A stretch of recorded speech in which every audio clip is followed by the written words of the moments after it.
Hello, welcome to Savannah Knits. This is my knitting podcast where I talk all about the things that I'm knitting that are bringing me joy.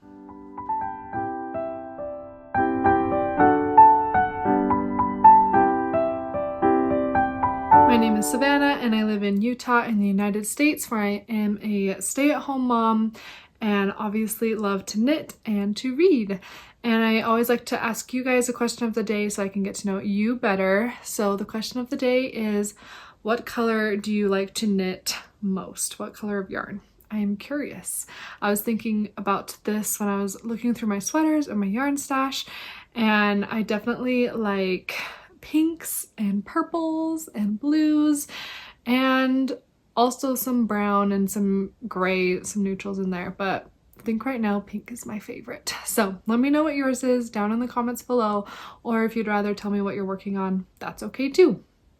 Today we have a regular podcast episode with one finished object, 2 returning whips, a new whip, and then some acquisitions and plans for those acquisitions at the end. If you enjoy this video, don't forget to subscribe if you would like to, and you're also feel free to follow me on Ravelry and Instagram at Savannah Knits if you would like more updates. Let's get into the finished object, shall we? So the finished object is from this book, Joyful Colorwork Socks by Charlotte Stone.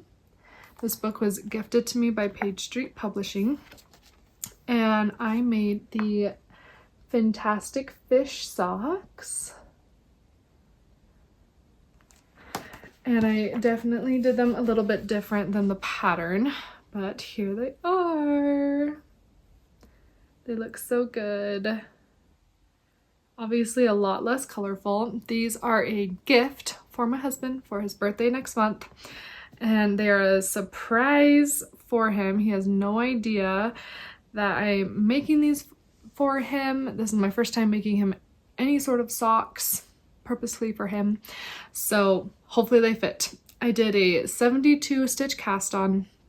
I used Cascade Yarns Heritage in Riviera Heather for this blue, and then I used some Stash scrap yarn for the light gray of the fish and the dark gray for the eyes. For the eyes, it says you can do duplicate stitch. I chose to do 3-stranded colorwork because I don't like going back to doing duplicate stitch, so I'd rather just deal with the fiddliness of a 3-stranded colorwork to do those eyes. So I did do that. I did 1 inch of 1x1 rib here at the top. I did the colorwork pattern, and then I did my own heel flap and gusset.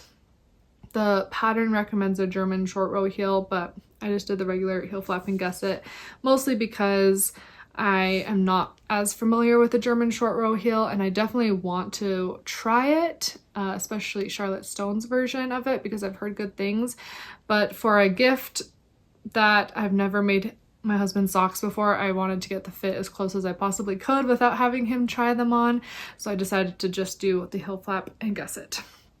And then as for the foot, I googled how long a hand knit sock should be for a men's size 10, and they said anywhere between 8 3/4 inches to 9 1/4 inches you could stop the foot and then do the toe. And so I just did a 9-inch foot minus the toe. So once I hit 9 inches, then I started the toe, if that makes sense. And so I really hope they fit. We'll have to see when I give them to him next month. Hopefully I can remember to update you guys and see. But also, as I mentioned before, I don't imagine he will be wearing these socks anywhere other than our house. I don't imagine he would be wearing these to work, especially because they're wool and he gets quite hot easily, especially at work. He's a teacher, so he's moving around a lot. So I think for his purposes of just having some cozy at-home socks, these will work well, and if they don't fit perfectly, that's okay. I think he'll still wear them. He has some other socks of mine that were a little bit too big for me, and now he wears them, and the foot is way too short. Like, the heel comes down to the bottom of his foot, but he still wears them and loves wearing them. So even if these don't fit perfectly, I can still imagine that he would just get a ton of wear out of these. So I'm happy to finally make something special for him. I have made some penny gloves for him in the past that he uses while driving, but he knew about those and I had him try them on as I was making them, so it was kind of fun to go through the process of knitting something that's a surprise, and I can't wait to see his face when he opens these. I think he'll be very excited and very happy. What other notes on the pattern? The pattern was great to follow. I did omit a contrast heel and contrast toe, and she also recommends you carry this little line of alternating stitches right here before you do the contrast toe. But to make things easier and to make them more of a simple sock, I just did the color work on the cuff. I used 2.25 millimeter needles for the sock, except for the color work section, which then I did a 2.75 millimeter short circular, and then magic loop for the rest of it, which is my preferred method. And I really love the yarn. I am a big fan of Cascade Heritage. It is very soft. I love all the colors, and I love the depth of color that this one is because it is a heathered yarn, so you have a lot of, you know, greens and grays with the blue in there. So I think that adds a little bit of depth, kind of makes it look like the ocean a little bit with the fish swimming in it, which was my intention.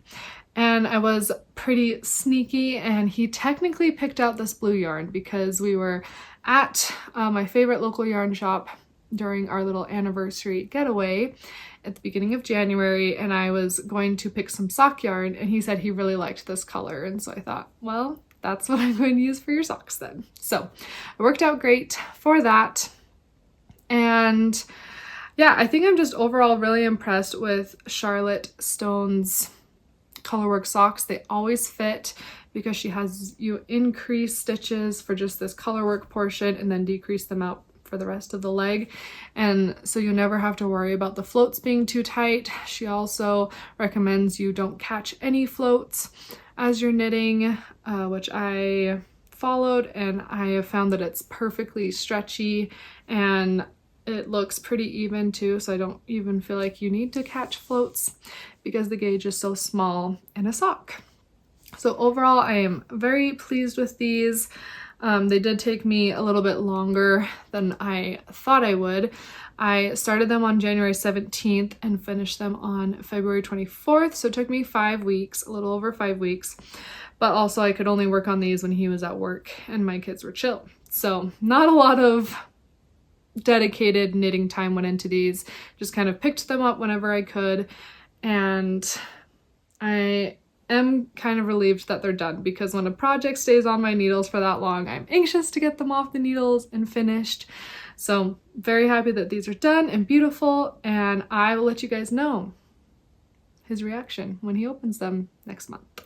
Let's go into whips now. My first whip is the Iris by Trin Onley. I think I was saying Annelle last week, and I think it's Onley. Hopefully that's right. But by Trin Onley, I am making a size 2. I'm using the recommended yarn and the recommended needle size. So that's a 3.5 millimeter needle, and it's all Holst-Garn, super soft in various colors. It's nougat, cinnamon, maize, gold crest, topaz, marlin, pebble, and bleached white are all the colors in this colorwork sweater. You are only working 2 strands at a time, so it's not bad. And she also recommends that you spit splice the new color that comes in so you don't have a lot of ends to weave in with all of the color changes, which I have been doing, and I'm definitely going to do that more in the future because it is nice to do that so you don't have a bunch of ends, and it honestly kind of makes kind of a fun game of trying to figure out where to cut the yarn and add in the new yarn and see if the stitches line up with the new color in the pattern. And it's not a big deal if they don't line up. It's on the edge of the sweater, and if there's a little bit of fading from one color to the next, no big deal. It just adds to the more natural feel of the sweater, I feel like. So I feel like I have made quite a bit of progress in the past 2 weeks, and I'm not sure if it will look like quite a bit of progress because this is a fingering weight colorwork sweater, but I'll show you what I have so far. So this is what I have. I am just so obsessed with this color, all the colors together. So I have a marker with where I was last time. So I was here last time. So I've done all of that. And I have also picked up stitches for the collar and have done the collar. So last time I was talking about how I was at the point with the sweater that it was so fiddly and complicated because of the steek stitches here that I would have to eventually cut, but just like turning this corner right here was making it so tight, and I would have to use magic loop going around each side, so both sides here and here, and that was fiddly. And then just the beginning part with this double knitting cast on that creates this very clean, beautiful edge.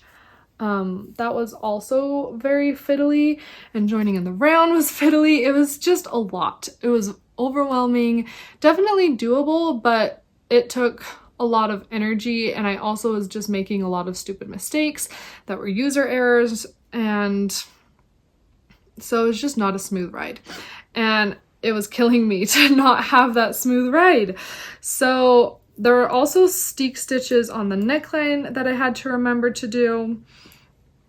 And I remember saying in my last podcast episode that I just wanted to get to the point where I could knit in the round and just fly on this color work and just enjoy the process of knitting this sweater. And I knew that if I put this sweater down, I would not come back to it. So I needed to get to that point where it was easier and more enjoyable. So I definitely pushed through and spent a lot of dedicated time to getting through the harder parts of this sweater, and I'm very glad that I did, because now I can say that I am cruising and very happy to be knitting basically just the color work from now on. So let me update you on what I've done since last time I talked. I have steeked the neckline. So the neckline, when you join in the round, is way too small to get over your head. So she has you have some steek stitches on this side and this side. And then when you get to a certain point in the pattern, you can then steek them and cut them and then pick up stitches around to do the collar. I should have videoed my first time steeking, but honestly I was so nervous that having a camera on me would have made me start sweating more and like almost jinx the process. Like, what if I had a camera on me and I completely ruined the sweater? It would have been entertaining maybe for you guys, but I would have been so stressed. So I did not video it. Very sorry about that. But I do have some pictures. So I did a crochet reinforcement, which is what she recommends if you're using a non-superwash yarn, and I don't have a sewing machine and I abhor sewing. So I did the crochet reinforcement. For the crochet hook, I did the smallest one that I could find, so 2.25 millimeter crochet hook.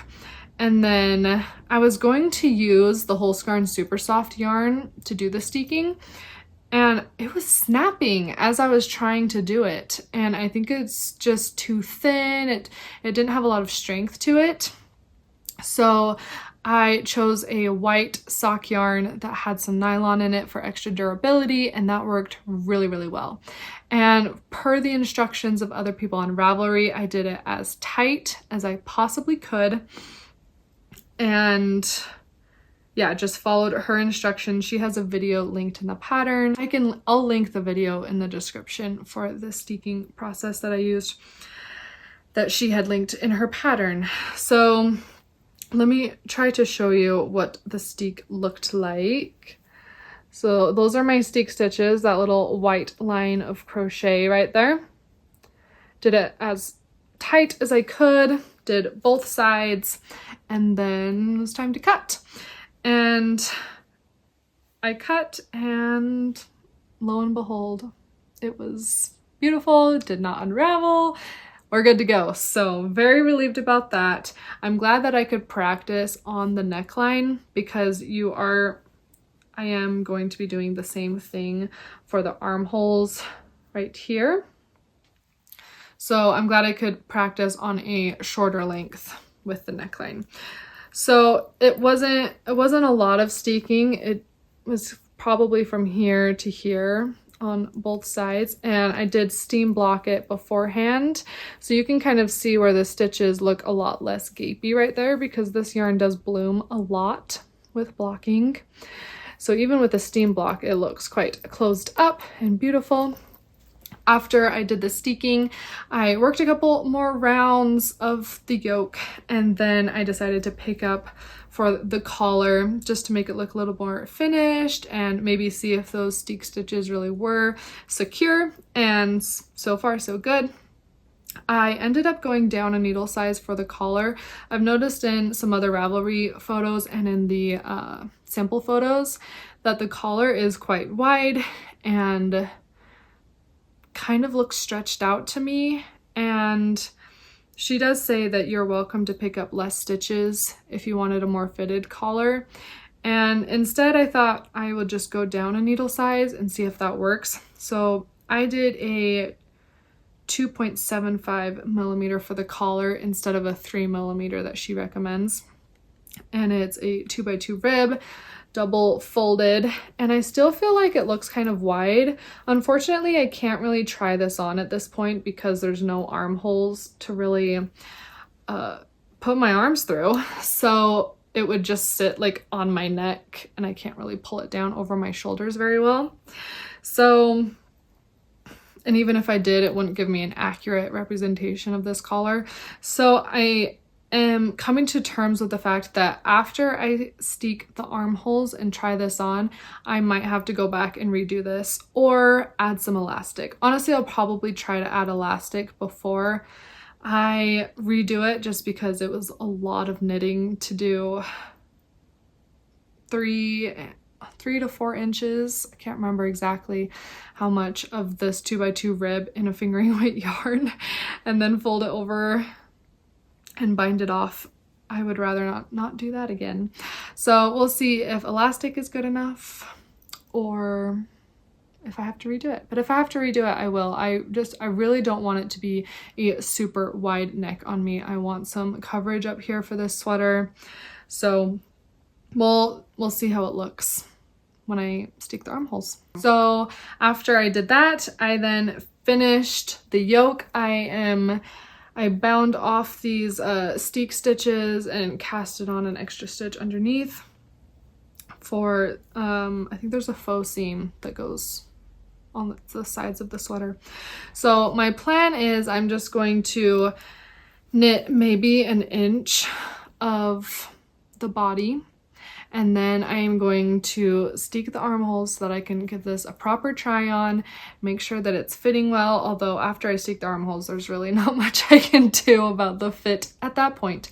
But this is a very oversized sweater for me. It's going to be around 10 inches of positive ease if my gauge is on, which it's a little bit tighter, which I am totally fine with because 10 inches is too much positive ease for me.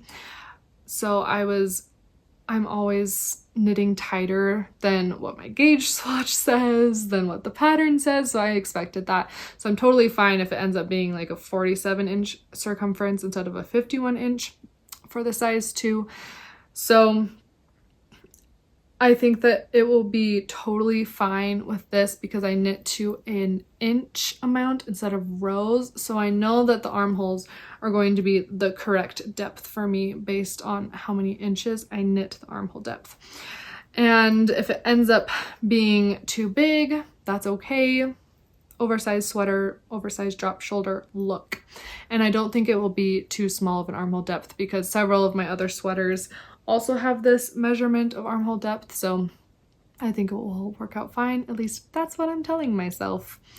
So yeah, these are the updates for this. It is very enjoyable to knit. I love the colors, and it is crazy to me that in the sample photos, she only repeats this motif, like one flower motif, 4 times, and I'm on the 2nd time. So I wouldn't say that this sweater is now flying off the needles, but only having to do this motif 2 more times is kind of crazy to me. Like, I think it might fly after this. Who knows? And I'm still planning on giving this most of my attention. I mentioned that this could be a long-term whip that I would be okay with putting down for another project, but so far this one has been grabbing my attention. I have no desire of putting it on the back burner, so I'll just keep going along and see how much of this I can get done. In a perfect world, I would get this done by the end of March, so then April I can start on all of my summer tees that I want to make. I started this on February 3rd, so I've been working on it for 3 weeks. My next whip is another returning whip. It is the Woolly Giants Cowl by Mary P. Hunt. I am using Juniper Moon Farm Patagonia Organic Merino in the colors Mahogany and Pearl. I'm using a 3.75 millimeter needle for the color work. And this one is just an update on how far I've made it because I have been slowly working on this. Now that those Fintastic fish socks are done, I can focus on this during the days instead of those socks. So I'm hoping to make a lot more progress. But here is my marker of where we were 2 weeks ago. So I've done about, again, like an inch and a half of progress. Maybe a little bit more than that. That seems to be, I can do an inch and a half every 10 to 14 days. So not bad, not bad. So we've got, you can definitely tell it's a mammoth now, right? You've got the trunk that goes down, goes into the trees right there. We've got some nice finished trees. You can see a little bit of the tusk right there that's coming out. That's looking fantastic. And I will say, when I was working on this before I started the iris sweater, I thought this yarn was so ropey and rough. But then I worked with Holskarn Super Soft, and that is the most ropey, not soft yarn I have ever worked with. And of course it blooms and softens up a ton when you block it, but when you're working with it, it just feels so like the least fluffy yarn I have ever felt in my life. So then when I would come back to this one, which is also a sport weight yarn, so it's thicker, I think this is the softest, most plump yarn ever after working with that Holskarn Super Soft. So it's crazy how much like perspectives change on yarn after working with a wide variety of different kinds of yarn. So I thought that was interesting. I've mentioned before that this will not be used as a cowl. It's going to be a decor item in my living room that I'm going to frame. I think it would be fun to have a homage to my knitting in my living room. So that's the plan for this. I'm hosting book club in a couple weeks, and I thought it would be amazing if I could get this done in time so I can have it displayed by then. Not that I would like draw any attention to it, but it would just make me proud that I could display something like that for my book club. But I honestly don't think that that's going to happen, especially with blocking and then finding a frame for it. It's probably an unrealistic goal, but that's okay. Just keep working on it, see how far we get in the next 2 weeks. I started this on December 27th, so I've been working on it for almost 2 months now, and it's getting to that point where I'm getting antsy and I need it off my needles. So maybe I'll surprise all of us and it'll be done by the next time I record. Probably not, but we can dream. I have one last whip to show you. This is a completely new cast on. It's the Sweet Shop Blanket by Laura Penrose. And I wanted something to work on over many years of just using my variegated sock yarn to commemorate it, to use it up, because I probably won't use variegated sock yarn in colorwork socks or anything like that. So I decided to start the Sweet Shop Blanket, which I've heard so many good things about.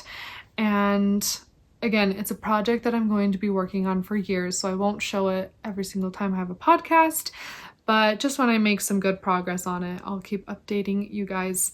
So I'm using a 4mm needle. It's a DK weight pattern. So for my main color, I decided to use a new drops yarn. It's the Drops Fiesta, and this is the color 01, which is off-white. This is a DK sock yarn, so it is a superwash and nylon blend. Superwash wool and nylon blend. And I mentioned this in my Instagram stories. It is very yellow. I was not expecting it to be this yellow. This bag is kind of more white. Like, that is very yellow compared to the white of this project bag. And the picture online definitely looks like more of an off-white than this more buttery white. But I ordered it from Linda Hobby, came from Denmark, so it's not that easy to return, and I have a lot of this yarn too. And I think it's okay because in the sample photo of the Sweet Shop blanket, hers looks a little bit more of a yellowy white, so I think this will work fine. And also, I really don't want to worry about this blanket. I want it to be a chill process. I don't want to be worried about color placement or be bothered by, you know, colors not matching up. I purely want this blanket to be functional more than anything. Functional as in it's a blanket, it's warm, I can use it, but also functional as in using up all of my variegated yarn scraps. So I think if I was going for more of an aesthetic blanket, I would find a different base yarn. But for my purposes, I'm going to be okay with it. But just so you know, if you're planning on buying Drops Fiesta, know that their white is yellow, more of a yellow white. Let me show you what I have so far. I'm using the recommended 4mm needles. I have completed one square and I am working on another square. So you work these triangles. This is in garter stitch. Half is in one color and then half is in the main color. And you use German short rows to kind of add on there. And it sounded very complicated and it didn't sound very fun to knit, honestly. But then I thought, I'll just try it. And it's very, very addicting to knit and very fun, very chill, something that you can put down and easily come back to and remember where you are, which is great for a long-term whip. The fabric creates a very squishy, cozy fabric. I like that it's DK, so I can use both fingering and DK variegated yarn. So with fingering, I'll just hold double. So there's a wide variety of yarns that I can use. I'm also using wooden needles for this because you just need straight needles. You don't have to have circular needles. And I don't have more than one pair of 4mm circular needles and metal needles. So I'm using these wooden ones that I bought when I was a new knitter. And yeah, wooden needles are not my favorite, but for this project, they work just fine. And I'm happy with the gauge that I'm getting. My squares did turn out to be a little bit more than the 10 grams she recommends. So it's 10 grams, I think, for each color. Yeah. And I did have to alternate my stitch counts to get that 10 grams. So yeah, I think it's working out great. And it's just a simple, fun pattern that I can come back to whenever I'm in the mood. I started this on February 20th. So it's been on my needles for 6 days and will probably be on my needles for hundreds of days to come. Now we're to the exciting part of the podcast for me, which is acquisitions. I need to stop buying yarn, but there were a couple of things that I wanted to round off my stash with. Some of the things that popped up that I have been wanting for a long time and finally had the just excitement to get, maybe. So the first thing I got is I've been wanting a mini set of hand-dyed variegated yarn for a very long time. And usually with mini sets, there are a couple of colors that I like and the rest are just meh for me. and I wanted to go big or go home with a mini set that I would love almost every single color and would look really well together in a cohesive project. And then Rebecca Clow of Crayabea released her Kintra sweater pattern, which she has been using minis and advents and just different scrap yarns even for a color work just on the yoke, a 1x1 color work, and then the rest of the sweater is just a plain main color.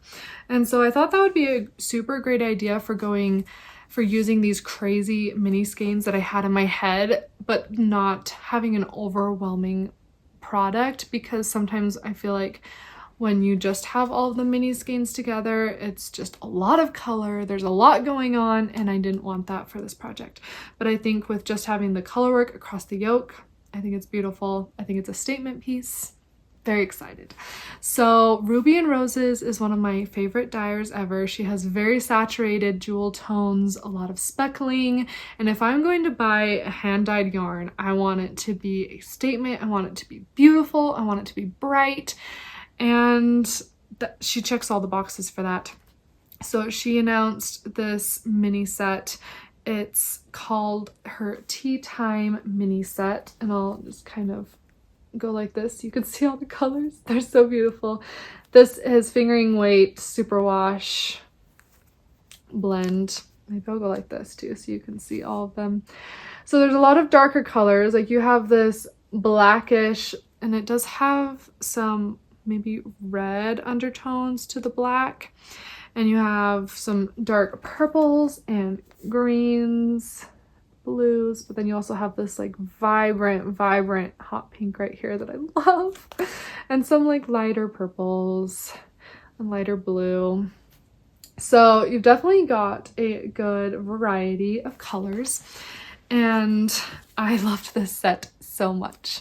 So I'm very, very happy that I got it. I have never bought anything like this, so I was like a little kid in a candy store, and I wanted to find a main color that would complement all of these colors and not overwhelm them, let them shine in this Kintra sweater.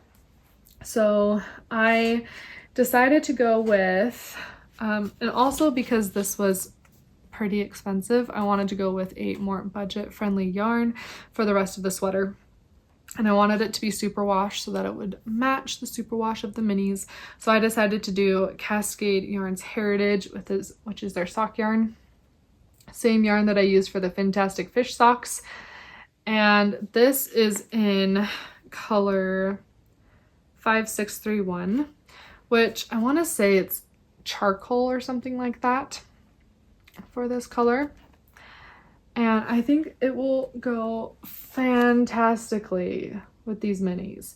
I wanted the main color to be darker so that these can look really bright and stand out. And I think the gray definitely accomplishes that. And I think it will just create this beautiful, beautiful sweater. I'm so excited to make this. I think I will wait because I'm already working on a fingering weight colorwork sweater right now. But I am imagining I will cast this on maybe in the fall. So I also just want to spend time looking at these beautiful minis as they are before I wind them up, because they're just beautiful in this little collection as they are. So I also forgot to mention that the Kintra does have two options for fingering weight and DK weight. I decided to do fingering because I really want this colorwork portion to look very intricate and the stitches to look really small on the top so that it just looks more, I don't know, detailed maybe.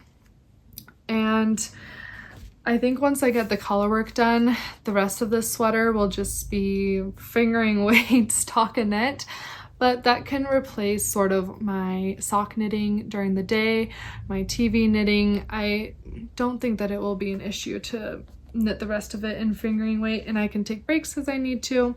And I've always wanted to make a sweater in this heritage yarn They're Cascade Heritage and Cascade Heritage 6, which is their sport weight version. They're both so soft, and I'm really excited to have a sweater in this soft yarn. And I know that it will peel a lot because I do have some socks made out of the Cascade Heritage that pill more than any of my other socks, but that's just the nature of knitting something in a soft yarn, and I have a deep peeler and I don't mind deep peeling my knits at all. So I think these will work great together.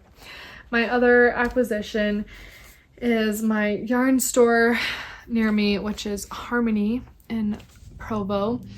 They were cleaning out some yarn, reorganizing things, I think, adding some new yarn, and they had this Noro yarn for a very good price. So usually this yarn would be $45. They were having it on sale for $34, so that's more than $10 off. And I knew that if I ever wanted to try this yarn, now would be the time, because this is the cheapest that it will ever be. And so I splurged a little and I got 2 balls to make a summer tee.